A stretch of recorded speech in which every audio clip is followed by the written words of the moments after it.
Hi, everyone, and welcome back to another episode of Round Robin. I'm your host, Tracy Preston, along with Christine Mulligan, Nina Mulligan, Regina Lindsay, Angela Sinclair, and of course, my husband, Todd Preston. Hey, everyone. Hi. Hi. Hello. Hi. Hey, everybody. So on today's episode, we are actually going to be talking about a documentary that was a suggestion by Regina. So thank you, Regina. I loved it. And the documentary is on Netflix, and it's called Unlocked. Now, this is a documentary about an Arkansas jail, which is called the Pulaski County Detention Facility, and this is in Little Rock, Arkansas. And from what I got out of it, now it says a detention center, guys, so correct me if I'm wrong. To me, it kind of seems like it's a holding place. Yeah, it's the county lockup. So a lot of the inmates that are there, a lot of the prisoners are either pending sentencing. Some of them are serving their sentences in the county jail, but a lot of them are either awaiting trial or awaiting sentencing to go to the state penitentiary. Got it. Yep. And the cool thing about this, so this jail in Little Rock is run by Sheriff Eric Higgins. And the violence in the jails and in the prisons is out of control. And this guy, Eric, was looking into how our European countries jail their criminals. And it's completely different. I mean, they're not locked up in a cell. I mean, they have a room. But I remember seeing a show on some of these other countries, how they run it. And like they have desks and they have plants and they have freedom. And it seems to be, somewhat smooth sailing for these guys. Now, granted, I'm sure there's issues or whatever. But the current situation in most prisons is that these people who've committed crimes are in the cell for what they call 23 and 1. 23 hours locked up in their cell and 1 hour out. And that 1 hour out will include getting your showers, getting some exercise, eating dinner maybe. I don't know what time they get out, but it was pretty crazy. But this guy had a radical idea, approached, this particular block. I think it was H-Pod. They called them pods. Do I have that right? H-Pod, guys? Yep. Yep. So, he had them all come out of their cells, kind of sitting around and kind of announced, we're going to give this a try. It's an experiment. And I think it went for 6 weeks. And the experiment was that the guards were not going to be within the pod, monitoring, watching, listening. They were actually going to exit the pod, lock the doors, but unlock the cell doors. And so looking around at people when, he's telling them this, their eyes were real wide. They're looking around like, what? Seriously? Is this guy joking? But he wasn't joking. And, of course, when it first started, things were a little rambunctious, but things seemed to work out. So I just kind of want to hear your guys' take on it, maybe talk a little bit more about it instead of me telling all about what happened so that we're all kind of pitching in. So, Regina, since you're the one who threw this out there as a topic for us to talk about, you wanna go up next? Sure. So I think a couple of things. One of the things that intrigued me the most about it, I guess, when I started watching it, is that I am a documentary junkie too, and I'd already watched a lot of documentaries about prisons in other countries and how they house and rehabilitate prisoners, in particular countries that don't have the death penalty, and in particular countries where even capital offenders who are convicted of murder, they're not in there for life. They're not in there for anything like life a lot of times. And how, even though they're confined to a prison area, they're not confined to their cells the way that prisoners are in the United States.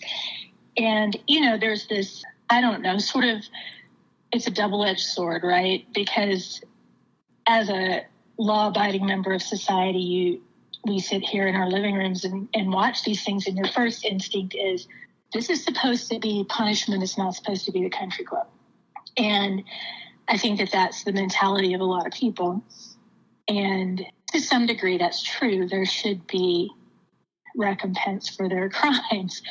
However, if in these cases where people are not convicted of, or sentenced to a life sentence, they're acquitted later on, whatever, they at some point will be reintegrated into society. And so until they participated in this experiment, I feel like a lot of them had this mindset about, I'm going to do me and you do you.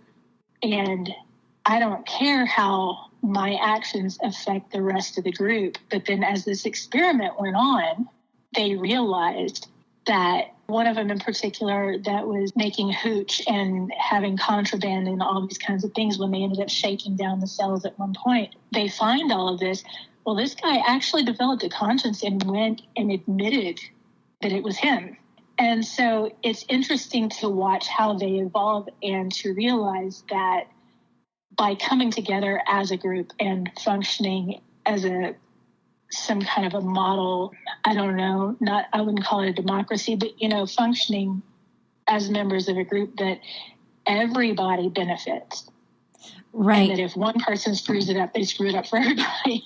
Right. Well, one of the words that Sheriff Higgins used was community. Right. This is your community, and over time, that's what it became. And I just found it very interesting. Angela, you watched the show. What were your takeaways from it? Along the same line as Regina, I really didn't know what to expect when I started watching it, and I actually want to rewatch it because it was kind of a hurried thing today, but I really enjoyed it because, and yes, there are people out there who do very horrible things, and these guys are there for a reason. However, like she said, at some point, if they're not in prison for life, then, they're going to have to be reintegrated into society. And I know from hearing many, many stories, getting out of prison, you become institutionalized and you don't know how. I mean, Shawshank Redemption was a great movie for that. It showed, the effects of being in a prison for that amount of time. I don't know, like she said, it's a two-edged sword because they're there for punishment, especially like some of the stories that we've done, and they're horrible, horrible, horrible, unspeakable things that they've done. But then there's the other ones who maybe they're not so bad. So I did find it really interesting, and I thought it was really cool. So I did too. Thank you. So what about you, Christine? All right. So, yes, I agree with the model of letting them integrate within their own communities, which are communities of convicts in these pod cells, and for them to learn how to communicate and get along in those communities in order to eventually, hopefully, develop themselves in self-awareness due to the awareness of how their actions affect everyone around them, therefore affecting them. That's essentially what the experiment kind of shows, ultimately, but I'm not sure if it's enough. Well, it's definitely not enough in the sense that if they don't have counseling and, training, education so that they can get jobs on the outside. But this was something that, A, didn't really cost any money to the facility, okay?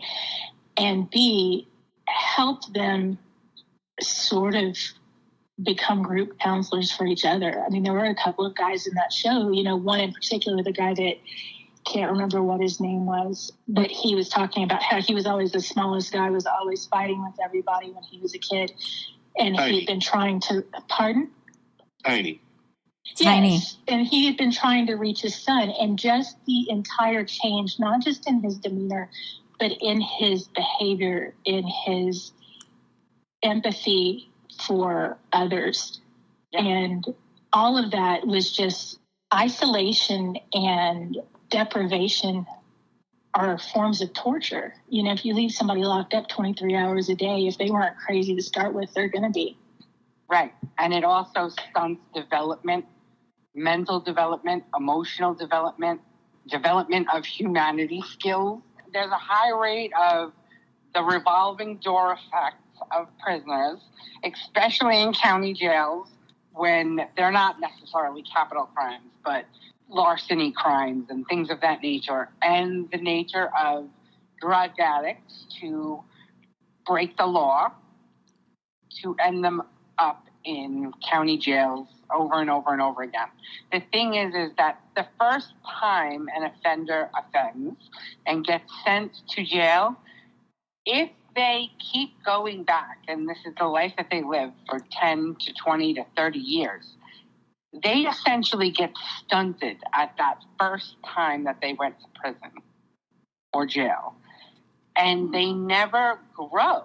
They never become self-aware. And if they're not self-aware enough to know that they have to look outside themselves to become aware of how they impact everything around them, they never develop anywhere. So this experiment is great, and I hope it spreads throughout all of our systems in America, because it will teach them how to communicate and develop their minds and their emotions. Like Regina said, they start becoming, counselors to each other, just like all humanity should do. Agreed. But my thing is then what? So that's why I say it's not enough. Yeah. Because unfortunately, Because go that's ahead. kind of like the blind leading the blind. Well, that's I'm true. glad that they can, obviously, they are best at speaking with one another about their circumstances, because everybody that's there has been in that circumstance, just varying degrees of those. So they do have that common bond, but that's a trauma bond. So I was excited to see at least that their behavior started to become more communal, and that they started to kind of look out for each other. I feel like, I wonder, and what we were discussing when we were watching it was, what if we took the ones that were 18 to 23, let's say, and we kept them away from the older population so that they didn't have time to learn any new bad behaviors, and gave them sort of like training and stuff like that. And then separately over here where the older ones are, they're still getting training too, or help with. I don't know. I feel like maybe you can circumvent some of the problems that they had. Some of the problems. But the problems that they had, they needed to be able to see their way through them. If you divided them up into classes or age structures or race or anything like that, that is ridiculous. Because if you don't see all possibilities of something, you really don't see any of it. But I'm saying the age gap between some of these newer ones that are coming in, they are living on a completely different level that these older gentlemen really have no idea about, because they haven't even lived outside of that system long enough to know what these kids are dealing with these days. Exactly. It's a completely different mental thing. I'm just saying, if we can get them when they are first coming in, when they're first starting to make these bad choices, and we segregate them from the other general population of criminals that are in there. No, it would do them no good. It would keep them stuck in that cycle of that thinking without any outside knowledge. It was actually very good. Like, everything happens for you, not to you. And yes, all of them thought at first that everything was happening to them. Right. And notice what happened when the older inmates did take a step back. Well, True story, decided that, oh, you know what? You got this? Okay. I'm going to quit putting myself out there. I'm going to quit trying to step up. Then people aren't getting fed. Right. The juveniles aren't getting their trays, because there does need to be a leader, even if, and the leader's always going to take the heat, I guess. But the kids did end up admitting that they learned from the older inmates. It's just a matter of letting them find that balance And I don't think that they realized how much each individual in that small of a community, how much each individual person's behavior trickles down and affects everyone else. Right. And so I'm just going to back up. I just want to back up a couple of steps so that our listeners understand the point that you just made, Regina. So after the sheriff said, okay, this is how we're doing it, and they were all like, okay, is this for real? So then True Story, which, right, all these guys have their nicknames. So True Story is an older fella who's been in there he's been in and out of the system, institutionalized his entire life since he was, they called them juveniles, the 19-year-old in the early 20s. And so he stepped up right away, trying to implement organization and leadership. And the juveniles and some of the other people were like, well, who the hell is this guy? Who does he think he is? This and that. And that's when he stepped back. So I think that's important. And so then when True Story stepped back, shit kind of went sideways a little bit, right? And then the sheriff comes back in. He's like, yo, guys, like, this and that and whatever. Let's. And then that's when they found the hooch, which to me looked like straight up vomit in a bag. And they were drinking it. It was so disgusting. And so he gave them another chance. And then so a little more time goes on, and then he gave them more privileges. And I think that was a really cool thing that he did. So they posted up what your privileges are. Well, your privileges are as many free calls as you want. And so I thought that was a turn, because it allowed, like the guy that you were talking about, Regina, Tiny, the little guy who I think he was a Crit, right? And he hadn't seen his son in years, and it allowed him to connect with his son. And to just see this guy light up, like the hardness went away when the son actually came. Because when he was waiting for his son, I thought, oh my God, please let him show, please let him show. And he did. And, this Tiny guy he just melted. He looked so happy. And this big smile on his face. And, it was just the little things, the respect that they were given, and to figure it all out, and to figure out, well, who's going to be responsible for making sure everybody in here gets something to eat, and who's going to be responsible for reaching out to the juveniles. And I don't know if counseling's the right word, maybe it's the right word, and then at the end, I completely was teary about it. Hon, I missed you. What were your thoughts? What was your biggest takeaway from the show? Well, I thought it was really cool to see the transformation happen with these guys. More so for others than some. Like Regina had brought up with Eastside, developing a conscience and being concerned about the rest of the group being punished for his mistake. For him to step up to plate, that was a big deal. The guy AJ, who really was just kind of a wallflower the whole time he was in. He just kind of stayed back to himself and didn't really talk to anybody. He didn't get himself into trouble, but he didn't communicate with anybody.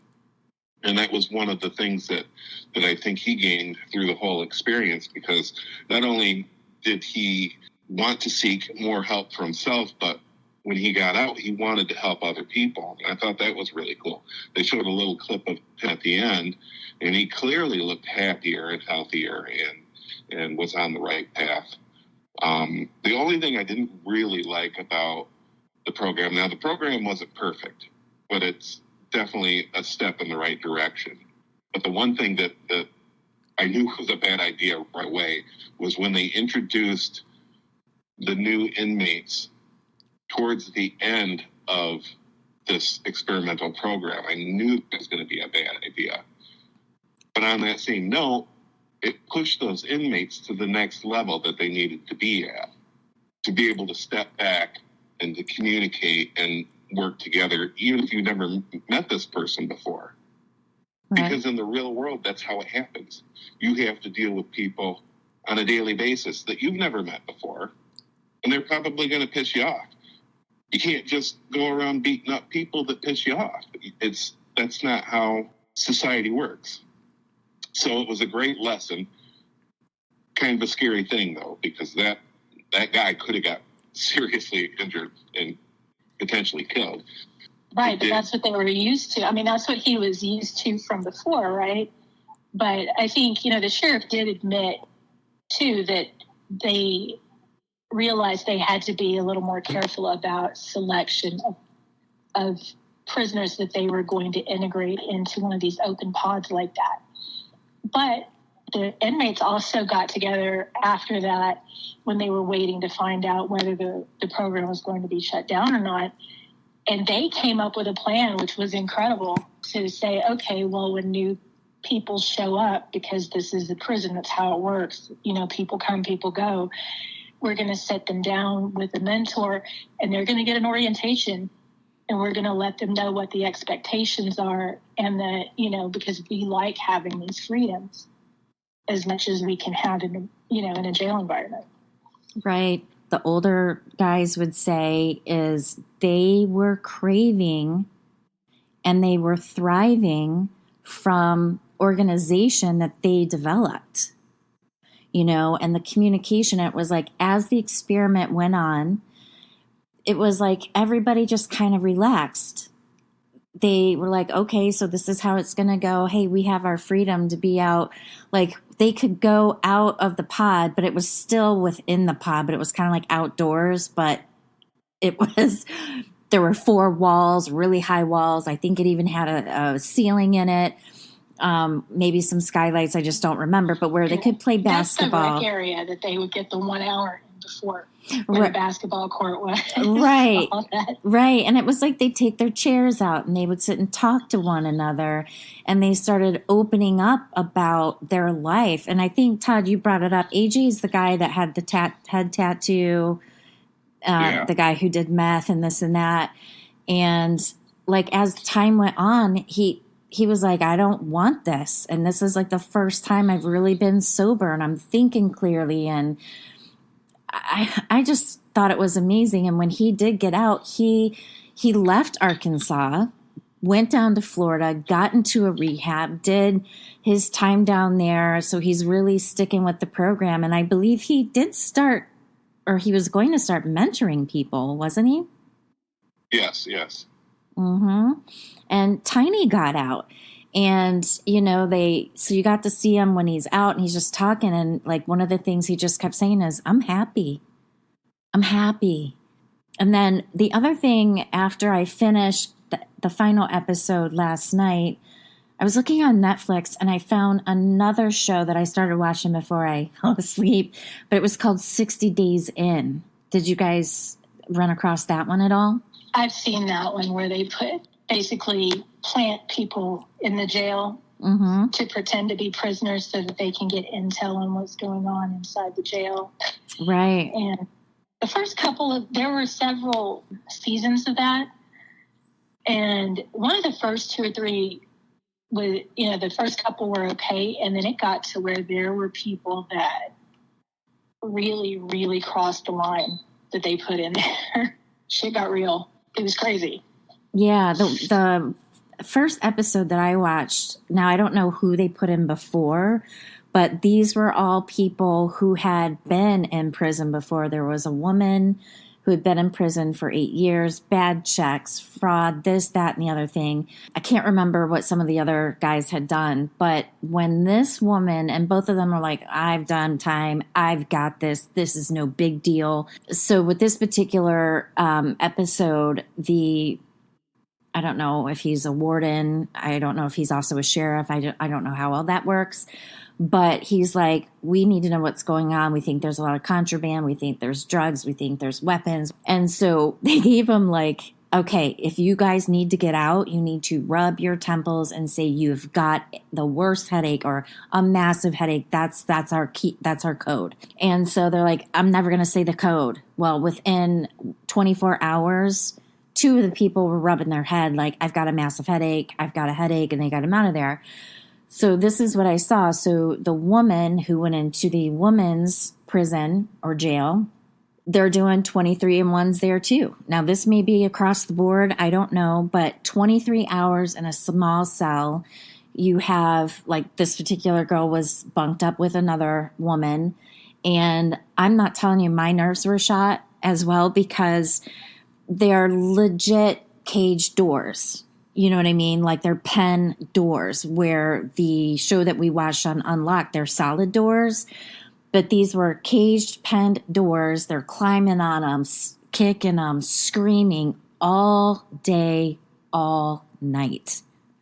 And it made me start thinking about, the first show that we watched, Unlocked, where same thing. And if you're going stir crazy and you're angry and you're doing nothing but getting more angry, and as soon as you get out, well, it's balls to the wall, I'm going to beat your ass and fuck you and this, and you know what I mean? Like, they're wild animals. They're like caged animals. And I will admit, like, when I think about, granted, on the shows that we do, like, they're murdering, but not all of these people are murdering people. It might be armed robbery. They didn't kill anybody. It might be writing bad checks. It might be whatever it is. And it's just the mentality that's happening when you're locked in a cell for 23 hours a day. You're completely dehumanized. And so in the Unlocked show, watching the dehumanizing change to where they're becoming more human, where it's okay to talk, where it's okay to have feelings, where it's okay to have structure. And they thrived off of it and the communication, and it made them want to do better, be better. Even the hard kids, the juvenile kids, they were softening up, and it was changing their outlook on life. I don't know. There's just the possibilities to me. I'm very hopeful, because if this is how our prisons are run and all of our jails are run, it's the wrong way to go, because of course they're going to be angry all the time. And when they get out, they're going to do the same shit. They're going to bounce right back into doing whatever they were doing, instead of saying, hey, I had a taste of community where it wasn't my gang. You know what I mean? Like, we're family and this and that. And if you try to get out, we're going to kill you. In fact, AJ, the guy you were talking about, hon, that's what happened to him. Yeah. Right? He wanted to finally get out of the life, and it was his friends, the ones he grew up with, that tried to kill him. Yeah, that's not uncommon in gang lifestyle, that it's blood in, blood out. Yeah. You kill to get in, and you have to die to get out. Yeah, to that point, I think a lot of, in particular, county jails are on that 23-in-1 cycle, and a lot of it has to do with prison overcrowding and being understaffed. And then that's the problem, because when you think about it, if you're understaffed and you're working in an unsafe environment, right, then your number one priority is going to be to protect the officers, and also to try to cut down on violence, or ensure that the prisoners don't have the ability to harm each other as much as possible, right? You can't be everywhere at once. So the only way to do that is to keep your foot on their neck. And when you do that, it reinforces that mentality on the prisoner's part, that this is something that's happening to them, that this is not something they have any control over, that they're being punished for, no reason, or for the wrong reason, that somebody's always just out to get them, instead of, okay, now you're free in the pod to operate as a community and to be accountable for your own actions. And they started to realize that the repercussions were directly a result of their actions, and not just the man's picking on me, the guards are picking on me, this other inmate's picking on me. I can't control what they do, but I can control me. I see this guy over here that looks like he's about to go off. Maybe we should go talk to him before he blows up and ruins this for everybody.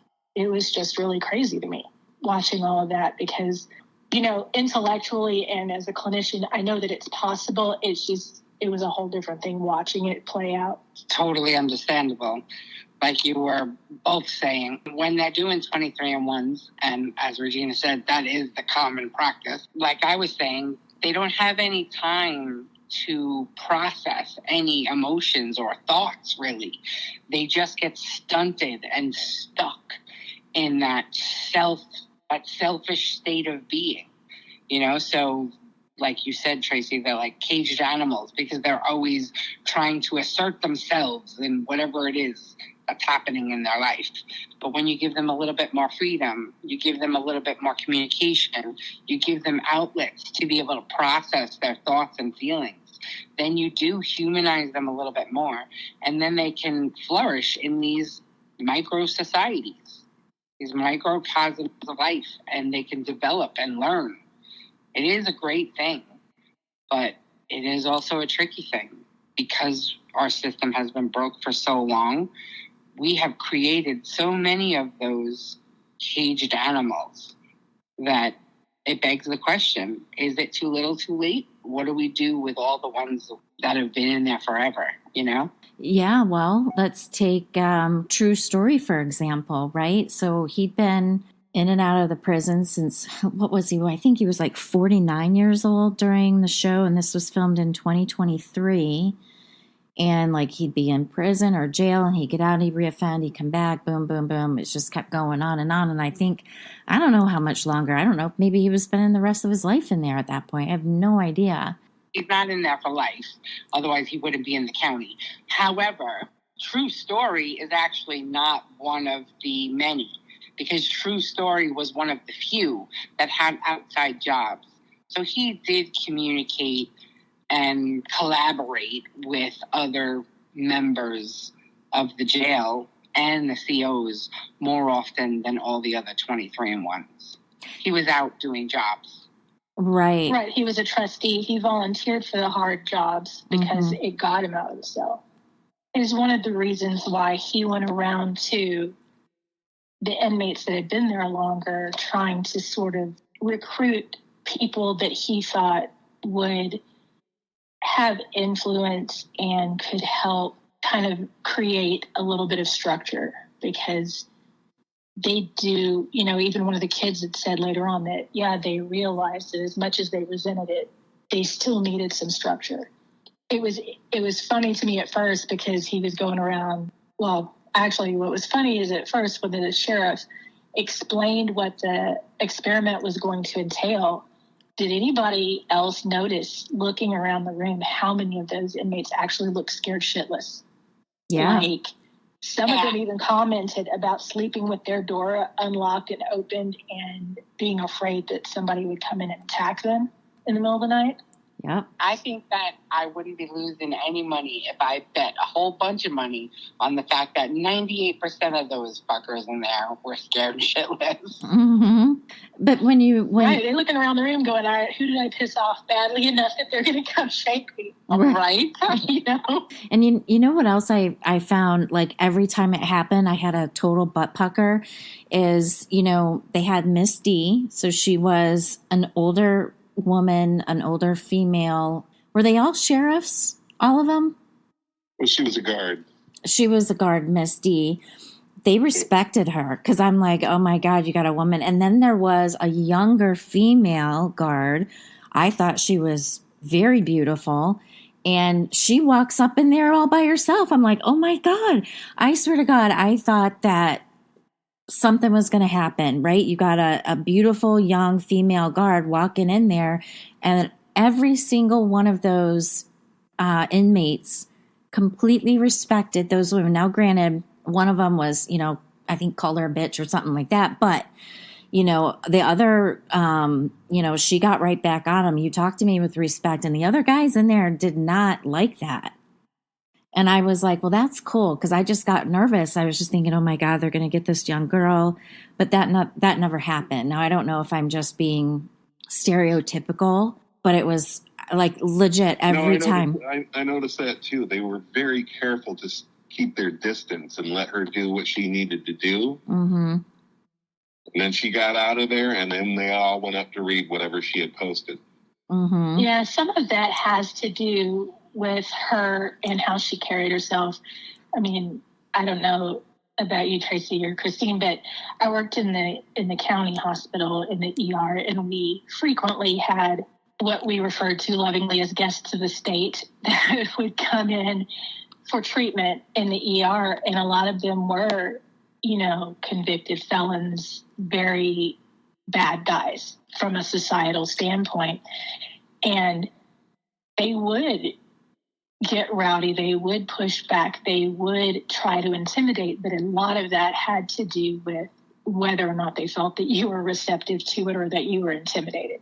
Right. And so you have to kind of, in that situation, you have to find the balance between treating them with some dignity and respect and also standing your ground, you know? Right. Yeah. And also you guys got to keep in mind that, I mean, jail wasn't a new concept to them before all of this. And that even when they were in the pod, when the officers would be in the pod, yes, all of the doors wouldn't be open at the same time, but there are rules about getting too close to a CO, a corrections officer. Like, there are rules to that. So they were still following the rules. And if you notice, she would have her right hand on her hip, and on that hip was some pepper spray. And if they got within so many feet, I don't know exactly, and I don't know if all prisons use the same area of footage around the officers, but if they were to encroach on her space, she was ready and willing to spray them, and they knew that, I'm sure. I don't think I caught that, Christine. I mean, they didn't point it out, but that's I don't know. I guess I just seen a CO or two into my time. Those are the rules, and that is how they carry themselves. Like, they have one hand on their weapon at almost all times. And in this, I think actually in one of the episodes, when she was going after him, telling her to treat her respect, she said, I'll spray your ass, or something like that. Oh, I missed that. She said something about spraying him. Yeah, I did remember that. Yeah. Oh, okay. Miss D. Yeah, they were like, that Miss D, she can smell the hooch. I don't know how you could miss it, because it has to reek. It has to be awful. Well, let's think about it. I mean, it's fruit, sugar. It's fruit, sugar, and bread. And Kool-Aid. Bread crust. And Kool-Aid and water. And, yeah. Legit, it looked like they just let it sit until it ferments, basically rots. Yeah, it's trash can punch. That's what it is. It's disgusting. And I mean, have you ever left an orange or something, gets dropped in your car or something, and all of a sudden you're like, what is that smell? And it's like that sweet kind of acetone. Yeah, gross. Yeah. Gross. I mean, you'd have to be able to smell that from 500 paces. Right, no matter how much you twist that up in the garbage bag. Exactly. I mean, it's kind of like weed. I don't care what you put it in. You can still smell it. Either that or, it's like, did somebody run over a skunk or what's going on? Yeah. Well, it's really cool. And I hope there's a follow-up to this Unlocked series. Because at the end, I mean, they were all at risk for losing it all. Like, the sheriff was very disappointed, and that's, and that's something that one of them had said too, is that, when the sheriff walked in there, he wasn't mad, he wasn't yelling, he was very composed. It was the look of disappointment, and several of them said that it's like disappointing your mother, and they were on the brink of losing it all and going back to 23-1. He's like, if you want this, you have to tell me, show me why. And after he left, they got out their paper and pencils. They were all sitting around like, let's get this done, guys. Let's get this written down. We need to present this to him tomorrow. And they did. And I thought, oh my God, this guy's not going to let him. And you could my heart was sinking for these guys because I was watching them change. I mean, some of them may never change for good, but at least for that moment, there was a change. And they were talking to one another. They were walking around hugging each other, not face-to-face hug, but, some guys would put their arms around the other guys and just give them a little snug. And then, you know what I mean? So, and who knows if that is even a thing outside of, or any experience they've ever had at home or with their gang people. I don't, you know what I mean? I don't know.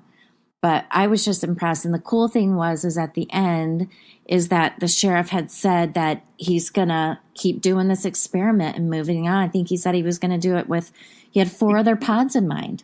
Yeah. I think at the end they did say that he pushed it to more pods. I vaguely remember that. Yeah. I think it was in writing on the right before the credits. Right. So I want to give some big ass props to Sheriff Eric Higgins, and I hope he keep doing it because it was working. I mean, granted, there were bumps in the road, there was shit that happened, like there were fights that happened, but they pushed it in a cell and shut their door, and they commenced beating each other's ass, but that got squashed. So I'm that hopeful. dude was the one egging it on himself. He was adamant that there was going to be a fight. Yeah. But, the other thing that's incredible, and you really do have to give this sheriff a lot of credit, is that his job was on the line behind it. Yeah, it was. There were times that he really could have said, you know what, done. I can't. His reputation and his livelihood were risked on a social experiment involving felons. Yeah. That takes some balls. I don't care who you are. I mean, that genuinely takes some grit to not freak out and shut it down on the first hint of trouble. Well, okay, I tried it, didn't work. Let's go back. Mm-hmm. Well, I think as a warden, he has a lot of expectations of, well, that can happen. I'm sure he's been through some stuff, you know what I'm saying? So right. He's seen the worst of the worst. And I imagine he had some imagination that bad things could happen, but really, I mean, nobody died, so I feel like it was a win for him. Well, and he actually said that even despite the hiccups that they had, that pod had fewer problems than the majority of the pods in the rest of in the jail. Yeah. And a lot of that has to do with when you have people that have nothing better to do than to figure out how to try to get over, you have problems. And when you give them time to do other things and you give them other diversions, to talk to their family, to go outside, to just play a game of cards, whatever it is, then they have less time to focus on doing the bullshit. Yeah, they're less selfishly preoccupied. I was just thinking, now you build upon it, right? So some of those juveniles that were in there, they moved out because it was kind of cool. Like at the end, they kind of told you, like, this guy, because there was the one guy who did kill somebody, and he ended up going to trial, and then he's off to prison for I think he was serving 20 years or 30 years or something like that. But so once you get each pod to the point where they've developed their community, now maybe start offering, having a counselor come in, bring them in books, things that, because they're getting their brain into the right headspace, give them things that they can now help develop and build on so that, and when they do get out, help them like, hey, do you want to get away from this place? Like maybe we can, set you up with someone in this state, get out of this state altogether. I mean, the possibilities really, to me, are endless once you've got this open pod community established, so that once they do get out, they've got the tools to change, to move, to continue to better themselves. I don't know. I'm really hopeful. But I think that the most invaluable tool is the ability to become aware of themselves and their effect on others. And it's almost like they build that critical thinking skill that they didn't have before they got there. So that critical thinking skill allows them to use rationale to get to a better decision. Yeah. So I'm all for it. I just feel like there's definitely a lot more that needs to be done. Yeah. This is a positive peer pressure situation where like, hey, if you fuck this shit up for me, I'm going to beat your ass where nobody can see you in your cell. And you know what? People straightened up right quick. I thought it was great. Yeah. Mm-hmm. Yeah. Well, and Christine, you've talked a couple of times too about the whole being stunted, right? People's emotional development. Yeah. And their social development being stunted at the point that they enter the system. And when you think about it, it's very much the same as the addiction cycle. And that's what gets a lot of people into the system in the first place. But, when you think about it, when a person is in recovery, having experienced this with a former partner, and they get out of rehab and they're like, their social and emotional development is stunted at about whatever developmental age they become addicts, because, your brain and your body are so consumed with the drugs that nothing else really has time to develop.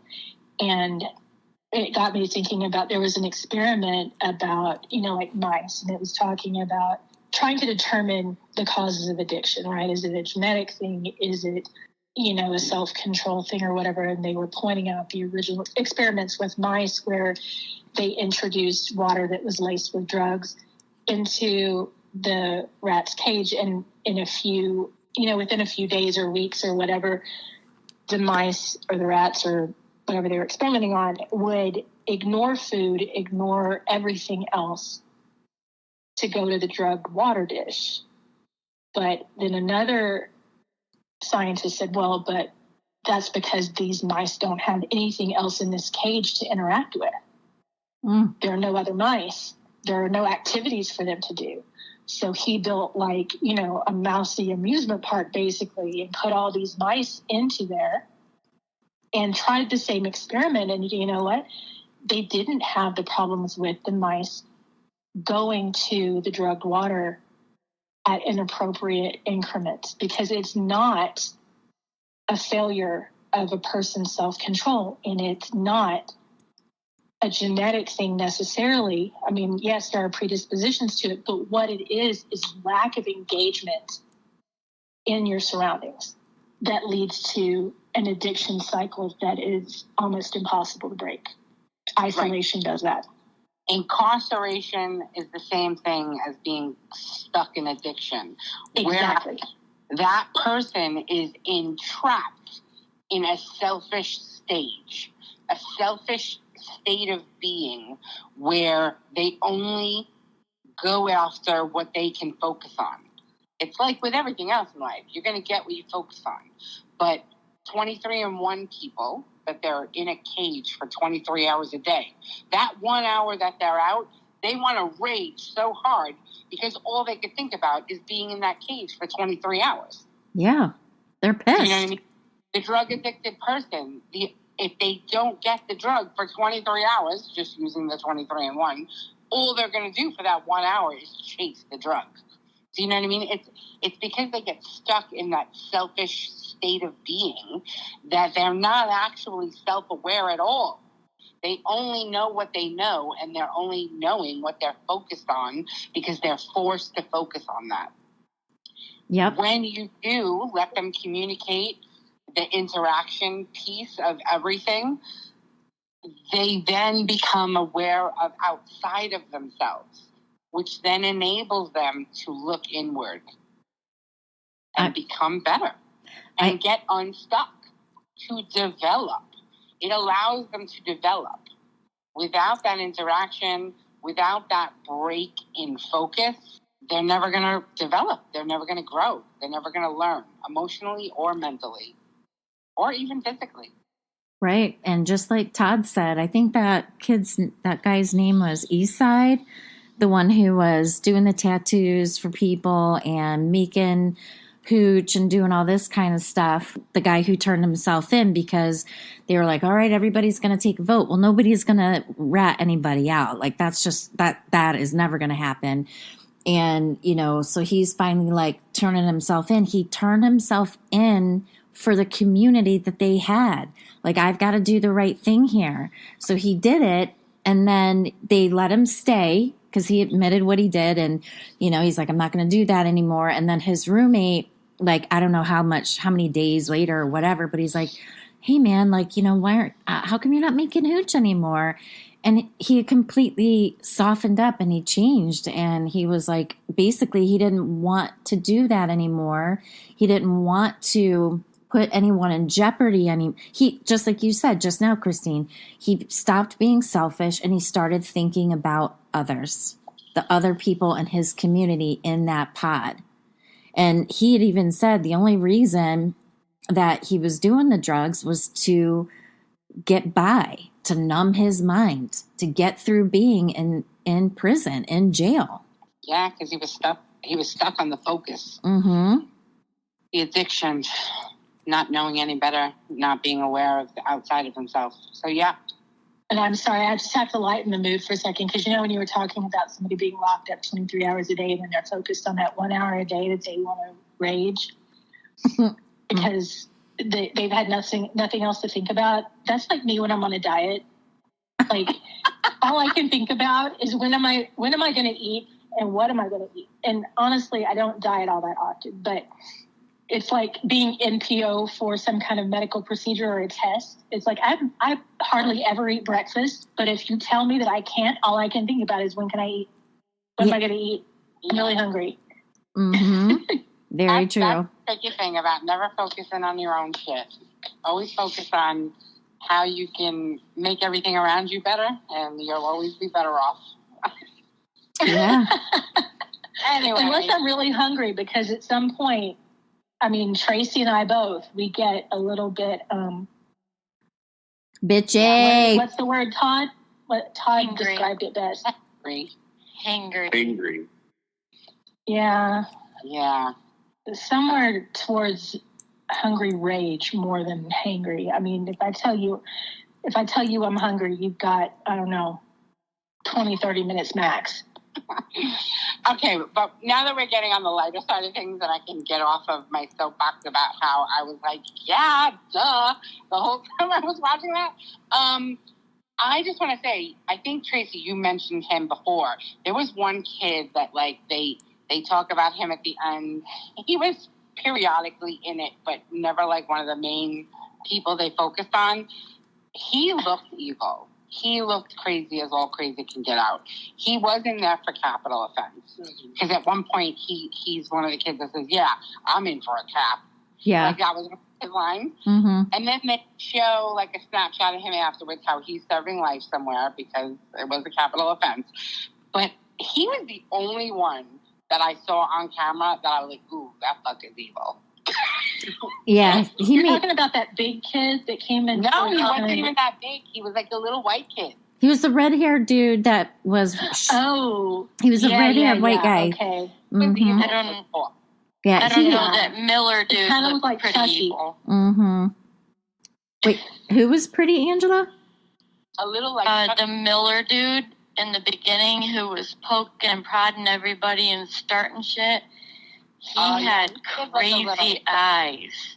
Yeah. Mm-hmm. He looked little. He made a deal with the devil type. I agree. Yeah, for He sure. made a deal with the devil, but that other kid, he might have been like the devil's cousin or something. Second, third cousin, yep. Well, I'm so happy that you suggested that we all watch this, Regina. I definitely learned a lot, and it made me hopeful, because if other countries are doing this and they don't have the recidivism that we do, I mean, yeah, they committed the crime, but they're still human. You know, some people there's no hope for, but I think for some there is hope. And I'm hanging on to that. Some are just in it forever. Some of these guys are going to be back in society at some point. So you really, really kind of want them to learn how to behave in a community before they're moving in down the street, you know? Agreed. It makes sense. So thank you again, Regina. And you know what? I'm kind of down for us watching more documentaries, or, you know, just whatevs. Any show. It's good conversation. So thank you. Yeah. Oh, and happy birthday, Nina. Happy birthday, Nina. Thank you. Happy birthday. We've been celebrating since Friday, so I'm a little tired today. Wow. We are special. And we will not ask for details. No. Well, I'm glad you had a great birthday weekend. And you know what? A birthday should be celebrated for a few days in a row. Yeah, well, when your birthday's on a Monday, it's kind of not there. Like, who wants to have a birthday on a Monday? Yeah. So you got to always weekend before. It's like our Halloween conversation. Exactly. Mm-hmm. All birthdays should be on Saturdays. All birthdays. They should all be celebrated on Saturdays. Just every Saturday, we'll just have a massive party for whoever's birthday it is. Everybody's birthday on Saturday. Yep, Mhm. that's right. All right. Well, that was a great show, you guys. Thank you so much. I love the show. So I'm glad we did it. So thank you, everyone. Thank you so much for coming back and listening. Have a great week, and we will see you back on F-Bomb Friday. Have a great week, everyone. Bye. Bye. Bye. Bye. Yeah. Bye-bye.